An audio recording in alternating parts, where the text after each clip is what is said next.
And I know some of you out there are deer hunters and you still make videos preaching proper form, and in reality, you know, when you get in a stand, you can just throw all that shit out the window. It don't work.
Well, good morning, guys. Welcome back to Papaw's place.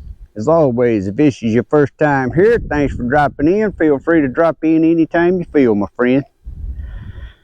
Guys, today we just got a good rain come through. The wind's kind of blowing, but I needed to make a video and wanted to make a video because it is time to start focusing on getting ready. What are we getting ready for? We're getting ready for deer season 2025.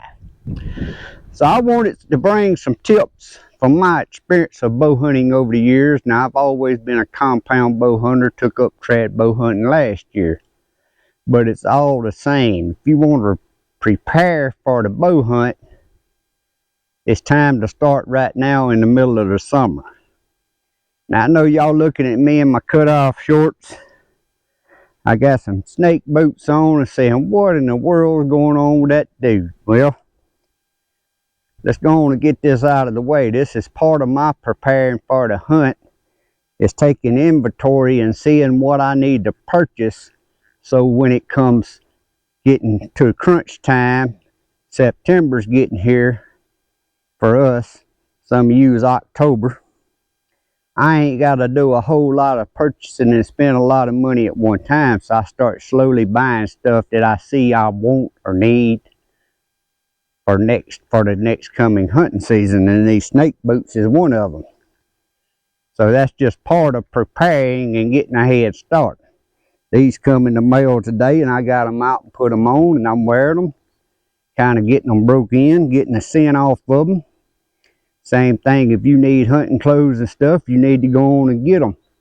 Start getting them prepared, getting them broke in. Do whatever you do to get the new scent off of them. That may be another video for another day of what I do. But y'all see, I done put my shooting platform out here. Now this ain't as high as I like to get. I like to get about 15 to 18 foot high. This is only about 11 foot high platform, but it does serve the purpose on practicing. And if you want to start getting ready for the hunting season, you need to start practicing how you hunt, especially if you hunt off the ground. And I'm going to go through some stuff here in a minute to show you what I'm talking about and give you some tips and tricks. So the targets I got set up, I got them set up a little different than I normally do because I wanted to capture them all in the beginning of the video. This one right here is 3 yards. That one right there is about 6 yards. That one right there is about, I think 9 yards I stepped off. I know the one out there with the camera on it is 13 yards. And then when I shoot at the tennis ball at the dirt pile, that's 18 yards. But we ain't going to be shooting at it today because it's too muddy out that way. So anyway, I'm going to get y'all and bring you up here close so you can see me, so I can explain some things that you need to be practicing. Alright, so I got y'all up here close enough to y'all can see me, because it ain't about the shots today that I make on the targets. It's about teaching y'all how to practice in case you're new to hunting, whether that's compound, trad bow, even with a crossbow out of a tree. Some of the things you need to be practicing. Y'all see I'm up here on this platform. This is a 4x4.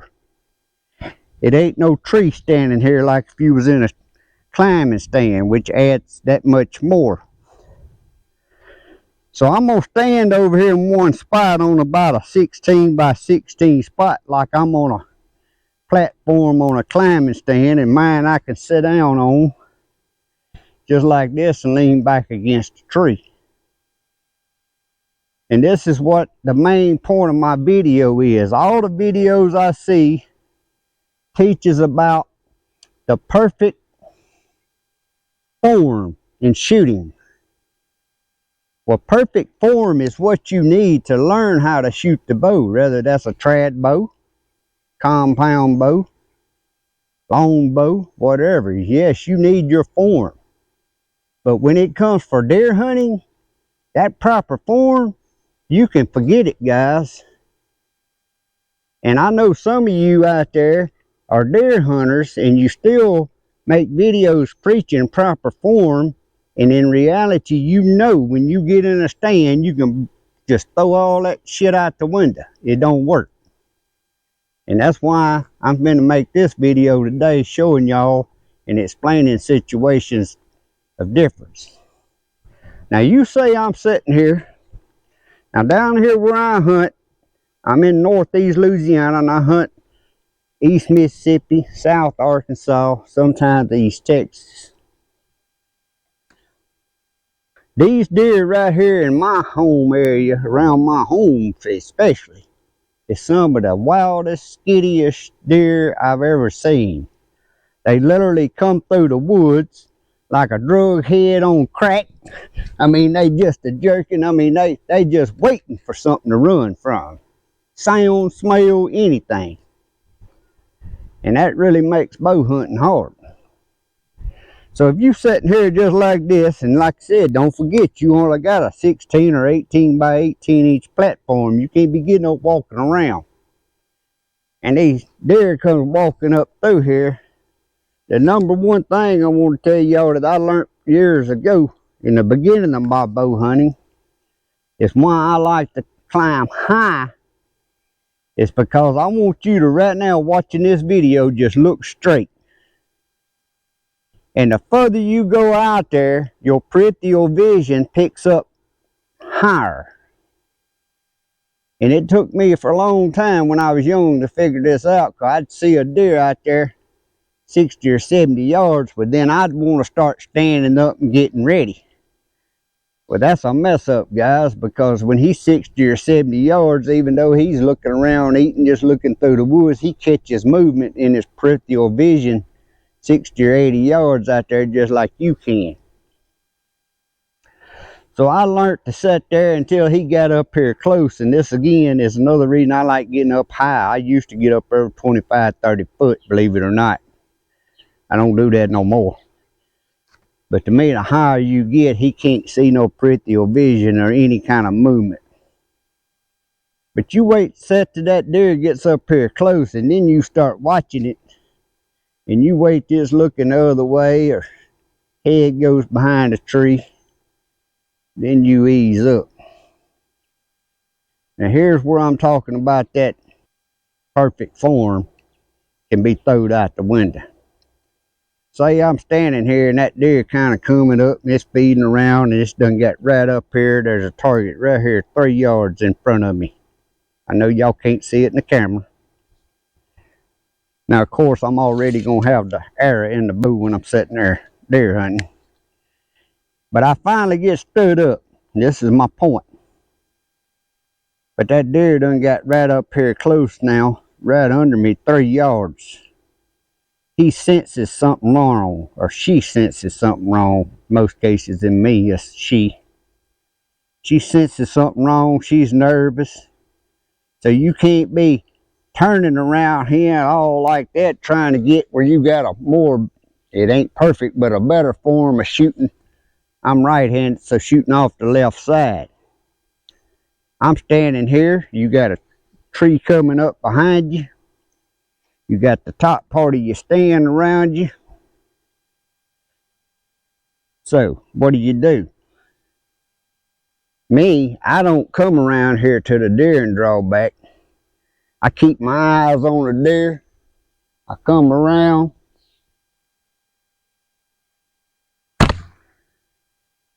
That shot right there, I know y'all can't see it, but it's about 3/4 inch to the left of that itty bitty dot, which would have been a good shot. My point here is you can't practice perfect form standing on the ground. That is not perfect form. My back muscles is twisted. My knees is bent. I'm trying to bend over. You want to make sure your bow ain't going to touch the top of the stand, etc. Another scenario. A lot of times if I'm in a climbing stand and you got the single tree here, I got my bow hanging here. And of course, I'm a right-handed shooter, so I want to grab my bow with the left hand. Well, just what if my bow's hanging on the left side of the tree's right here. Here comes some deer.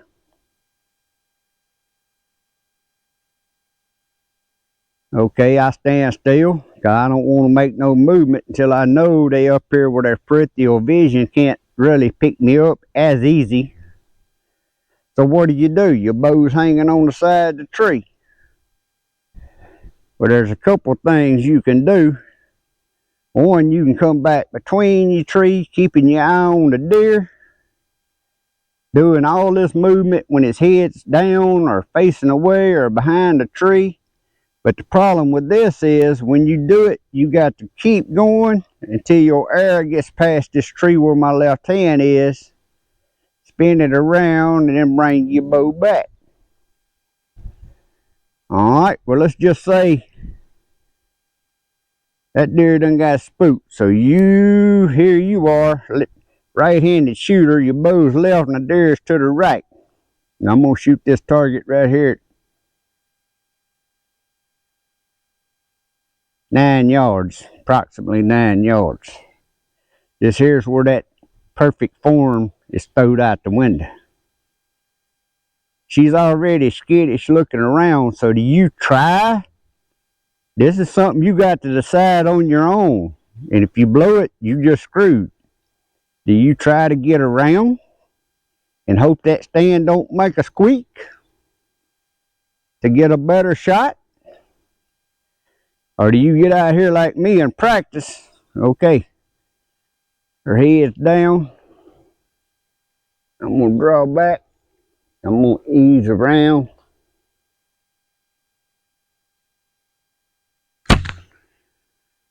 That was a kill shot.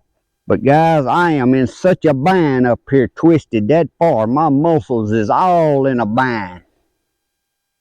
Y'all get my point here? My muscles is all in a bind. That ain't standing down on the ground practicing them perfect form shots like most people teach. Like I said, you need to learn how to shoot your bow with your perfect form, elbow up, shoulder blades back. But that crap ain't gonna work in a deer stand. Or you ain't gonna get to shoot at many deer. Let's just say it like that.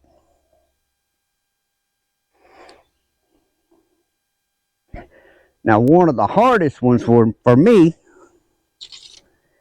is worse than that turning like I just did. Now, keep in mind, I'm new to trad bow shooting, so I know my distance is going to be under 20 yards, preferably under 15 yards. Even all my years of compound hunting, I really didn't like to shoot at a deer over 30 yards. Now, I've killed some over 30 yards, but I like them 30 yards or under. 30 yards in the woods up a tree's a long ways in the woods. It ain't like being out here in your backyard thinking you're a pro shooter. Now, Another scenario, like I said, if I'm sitting here, and sometimes deer come up on you quick. You sitting there daydreaming about sleep or whatever, and you look and you're like, dang, where'd them two deer come from? Well, what if there's this old smart doe with it? She's already done catching a little scent. Also, whitetails, they ain't got to have scent. They ain't got to have sight. They just know something. They just know when something's wrong. You can watch them. They get nervous and everything else. Well, here you are. You're sitting there on your butt. Well, there's that one right there on my left, but then there's one right here under me, 3 yards. Which one do you go for? Well, you want to practice shooting sitting down. It'd be harder to shoot that one, but I could.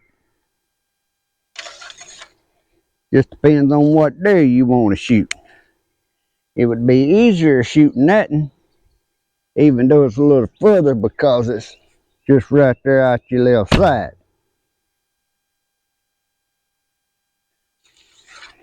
Now, I ain't got no target over here to my right, but if that deer come up on this side, that's where I got to make the choice. Okay, I've got to stand up. So maybe I'm fooling around and I'm watching and I get my chance and I just start easing up. And I have been caught just like this. The deer would look up and I'd just freeze.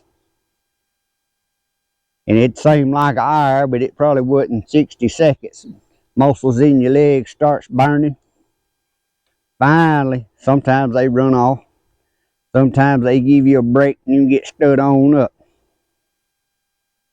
But you know she has looked up there, she knows something wrong. And any kind of climbing stand, if you start trying to turn, it's going to make some kind of squeak noise, something. I got some trash up here with me, don't know where I guess that was in my pocket. Again, this is where you need to practice. Now I'm going to spin all the way around since I ain't got no target over there. This is where you need to practice shooting that totally off, where you have to really twist. And I'm talking about my body's like a tight rubber band. Now, does that look like perfect form? No, but that's the stuff you need to be practicing. Also, you need to be practicing. I wanted to make me a fake little tree here. That way it'll be practicing learning how to watch that tree. This kind of serves as the top of the stand, the style of stands I hunt in now. But all that stuff, guys, you got to watch. Now I got a camera set up on that target out there at 13 yards. We're going to play this scenario again. How many of you practice shooting straight? No, because your perfect form's like this. Get out there and practice shooting straight.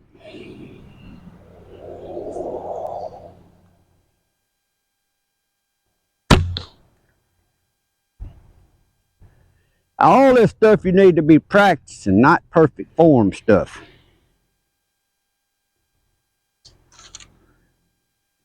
We got old Bucky right there. Also, when you shooting a deer, when you up high, I don't care if you got a compound bow shooting 340 feet a second, which most of them don't shoot a hunting arrow 340 feet a second. So 300 feet a second. I don't care if that deer's 7 yards like that. You better aim low. Because when that bow goes off, I don't care if it's a 350 second bow or it shoots 150 feet per second. When that bow goes off, that deer automatically drops. So you better practice aiming low. And that's the hardest part for me. I have most deer I missed through my life with compound bows was deer right under me. Because you're looking at them and you see the top of their body and you think, man, that's an easy shot. I just get right there dead center of his body and I'm good. Yeah, but when he drops and it goes through that tenderloin or just through the hide, or some of them I just totally shot over, I miss more deer by doing them for sure shots right under me. So when I'm out here practicing, and actually on a real deer, I can't shoot practicing because I would actually, if I hit right where I want to shoot, I would go right under his armpit because I want to aim low. So even when I'm out here practicing, I practice shooting low. And even like that shot right there, that shot is a good 2.5 inches higher than where I was shooting at, and that's without the deer even doing that. Now if you somewhere where your deer ain't skittish, I ain't ever got to hunt no deer like that. Everywhere I've been, the deer so dadgum skittish, when they hear a sound, they're gonna go down. Now I know I got a good buddy of mine that hunts in Kansas a lot. He'll talk about them bucks. They just climbing about this high on the turn road and they just come walking by. And I ain't never got to experience nothing like that. Everywhere I hunt, when a deer come up, they like I said, they like some crackhead on crack. But guys, we got one more shot right here. I'm gonna shoot it back out there at the camera. I'm gonna play this scenario again. A lot of times I stand up, especially in the cold weather. When it's cold, some reason I can stay warmer and stay in my stand longer if I'm standing up. So I usually have my bow hanging on a tree. It don't matter if I got my hanger on the left side of the tree or I got it on the right side of the tree. The deer never does what I expect. They come from the wrong side. For this scenario, since the target is on the right, I'm gonna act like my bow's hanging on the left. Now if the tree ain't too big, what I've always done with my compound, deer's coming up, instead of trying to ease it through here and twist it and get that air where the air don't bump the tree and the limb don't bump the tree and get it worked around, I have reached and got my bow off the hook while I'm watching the deer lean right up against the tree. And that's why I like to wear like fleece coats and stuff so it don't rub, make noise. I reach around that tree as far as I can, reach around this way while I'm watching that deer, and I'm doing this extra slow. I'm doing it fast right now. Come back around. All right, I got my bow. But here's the problem. Maybe there's 2 or 3 deer in this group, and old smart doe over there, she's done starting to scent stuff and look around. I'm scared to try to work my way around because she's so dadgum nervous. So I'm scared to do that. Now this would be better if I could get worked around. But sometimes you can't do that. So this is where you need to practice them shots where your waist and your back is going to be twisted up like a tight rubber band wound up. Now I don't try to twist around and pull back because it's too hard. This is another thing with people shooting bows that's over poundage for them. A lot of people, especially with trad bows, I've watched them shoot. They pull their bow back. If you can't pull your bow back and hold it about 10 seconds without just, I'm talking about shaking so bad you can't hit nothing, then you over poundage. And here's a good example. While I'm watching that deer and I see it look the other way and the other deer standing around ain't looking, I'm going to draw back right here where it's easy. Then I'm going to work my way around, but I'm watching the deer. I ain't watching my bow. But my waistband is so tight right now.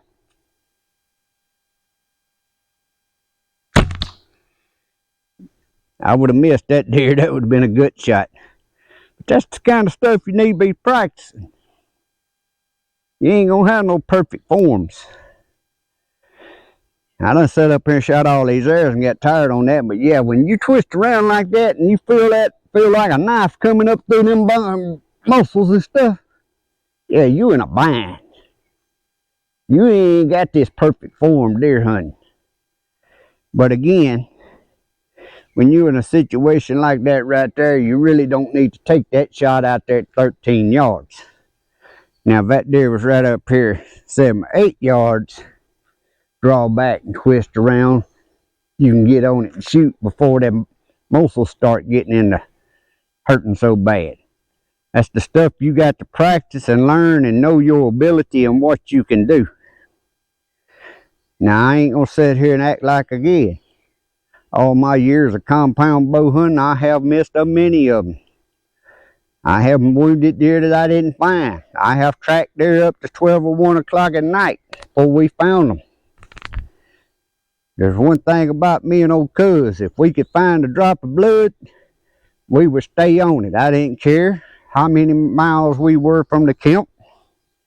If I could keep finding blood, I kept tracking. I hated to lose a deer. Now, the older I get, it ain't so hard for me to walk off. I give it my due respect of trying to find it, but I don't just stay out there for hours and hours trying to find a few specks of blood. Now, last year I finally killed my first deer that I got with this Black Hunter Recurve. Last year was the first year I ever hunted with trad bows. I shot 4 deer. I know 2 more of them is dead. No doubt in our mind where they was hit. It's just the air didn't puncture through to give us a blood trail where we was hunting so thick. 2 of them, I totally, my fault, shot. One of them, the deer, it was 20 yards, which is further than I needed to been shooting, but when I shot, the deer took off and I could see my arrow just as pretty, and it went dead through the flanks. Shot clean through. Well, of course, you ain't getting no blood, and it was cold, so I said, well, only chance I got's coming back the next morning and see if I can walk around and find it. Didn't find it. And I shot, I think, 5 deer, because I shot 2 that I shot right, just like I did one of them shots out there a while ago. Hit them dead in the shoulder blade. Both of them I know's okay, because one of them, the arrow fell out, and he just walked out there and started looking back at me and then went on. And then the other one went on a little ways, and I found my arrow. It was broke off about 3 inches off the end, so maybe I kill her this year with a broadhead stuck in her shoulder. But guys, that's it for today. Like I said, I was just out here, got my new snake boots in. I said, well, I think I'll make a video. I just got my platform moved over here. I've had this thing for years sitting back there in the back corner. Been gonna bring it up here for this. I actually purchased this from a guy. It was actually taller too, but it was all bent up and stuff. You see, I had to do a lot of welding and bracing on it. I bought it just for this, and it's been back there for years, and I ain't never brought it up here to have just to practice and shoot. I said, well, now that I'm getting into this trad bow, I'm gonna bring it up here, because like I said, that even though it ain't 11 foot off the ground, it's a world of difference, especially when you get your mind set to thinking. Act like you in a stand. Act like there's a tree right here. And I still may get me something and put right up the back here to act like a tree. That way it gives me more practice on what I can do with my limbs to make sure it don't hit. Practice makes perfect, not perfect form. I'm going to get some disagreements with that, and I would love y'all to leave it in the comments.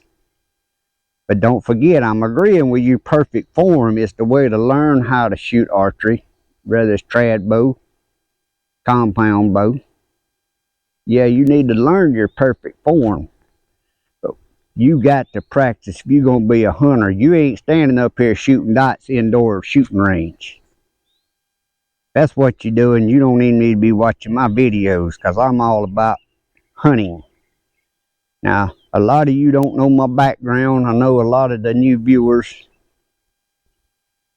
So I'm going to just show you some deer horns I got hanging and some stuff I got mounted in the house, and you make your own opinion. Hey, is this guy really a hunter? Has he killed some deer in his life or not? But guys, I'm gonna put that up at the very end. But I appreciate y'all dropping in. Hope y'all come back. Leave me some comments. Tell me what your thoughts. Tell me what some videos you would like to see. Maybe you new to this. I'm new to the trad bows. I am, like I said, I'm new to the trad bows. But I'm very comfortable in my range that with this trad bow or my compound bow. The only advantage the compound bow got over the trad bow to me, especially if you can get them up there under 12 yards, is the speed. So like I said, these deer, they're gonna drop on you. But as always, I hope y'all come back and join me. Appreciate y'all guys. See y'all on the next one. Here's the 2 shots I shot at 3 yards, shooting at that dot. That's perfect for me. I ain't worried about hitting that dot every shot. And if you're a deer hunter, you shouldn't be worried about if you miss that dot that far, because the deer's gonna move and make it worse than that. Here's the 6.5 or the 7 yard shot. Now, this is where I was telling y'all when I was talking. This one hit a little higher than I was aiming. If I'd have hit where I was wanting to hit, would have been right there. If I was shooting at a real deer, I'm gonna be shooting down here because he's gonna duck and it's gonna hit him up in here somewhere. Here's the shots at 9 yards. I'm happy with that, especially with what I was showing y'all, being in a bind. You ain't got no perfect form. That's the stuff y'all need to be practicing. Now when you step on out here at 13 yards, y'all remember the last one I said was been gone? This deer right here. First, that's a gut shot as it is, but he would have ducked and it would have been right through the flanks, or he would have ducked and took off and it would have hit him in the hip, or her. This one right here is a little bit too far forward, but it's all kind of scenarios that could have happened. That deer's gonna duck one thing, which is gonna make it hit too high. Been a bad shot. But if the deer really, at the angle the deer target is here, if the deer like that and he took off like this, it could have made it a good shot. But you can't depend on that. I'm just giving y'all scenarios here. Them 2 shots right there wasn't worth crap. That's why you got to practice, because you ain't got perfect form up in them stands. I practice out of my tent sitting there. In case I ever hunt out of a ground blind. I actually put that up practicing for turkey season and never did get to go turkey hunting last year. But out here under my tractor shed, at one time, this whole wall right here was full of scrub bucks. I mean, I used to keep everything from spikes to whatever. A couple years ago, I cleaned that off, threw them all away, and then I got all what I call my nice bucks, especially for where I hunt. I don't know how many's there, but there's quite a few. Now we're gonna go in and I'll show you what I got mounted. And guys, there's no telling how many does I've killed with a bow. Now in here's some that I mounted myself when I was doing taxidermy. I mounted that Corsican sheep right there I killed out in Texas. And some of these deer horns that I got as skull mounts or plate mounts has more meaning to me than some of the ones I had mounted on how I killed them and the circumstance I was in. Like that big 7-point right there. I was actually in water over my waist when I put my stand on the tree, and he come right up through the middle of that water. Them deer right there, that spike was my daughter's first deer she ever killed. And this 10-point, little bitty 10-point come running through, and she couldn't never see it. And I was hollering at it, trying to make it stop. Well, finally, I stuck my gun out the back window of the tent and killed it. So we killed them 2 deer together, and that was her first deer. You can see all my hog tusks, turkey spurs, turkey beards, rattlesnakes that I killed, rattlers glued up there. And that's back when I was doing all that, and then I quit keeping up with them. And got the bobcat there. I killed that bobcat with my bow. I mounted that duck. One of the first ducks I ever mounted, just the teals, just to put it on that little mountain. When I'm saying the first ones I ever mounted, I mean I mounted it myself. I guess the biggest deer I ever killed was that right there. 8 point, scored like a 142 point something on public land with a muzzleloader. That one right there I killed, that was the first deer I ever had mounted.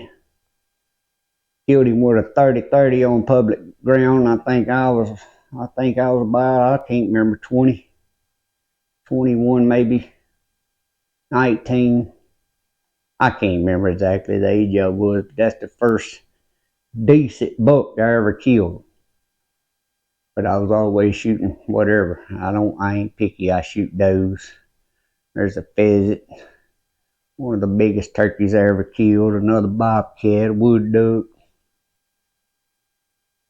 And then I got some up here. There's the first deer I ever mounted myself, and you can tell it's not that pretty, but it means something to me. I killed him with the bow.